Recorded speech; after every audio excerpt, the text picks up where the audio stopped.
Ayan guys, naghuhugas pa rin si Bunso ng aming mga plato doon sa ilalim ng cabinet galing. Kasi nagkaroon siya ng maraming maliliit na ipis. Ayan si Bunso, naghuhugas guys.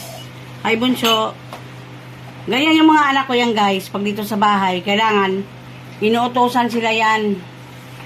Maghugas ng plato, magwalis, tsaka magtupi sa taas. Yung panganay ko nagtutupi sa taas. Malinis naman yan guys kasi hinugasan na yan. Ang problema, nagkaroon lang siya ng mga ipis na maliliit. Ayan si Bunso. Ayan guys, tapos na si Bunso maghugas.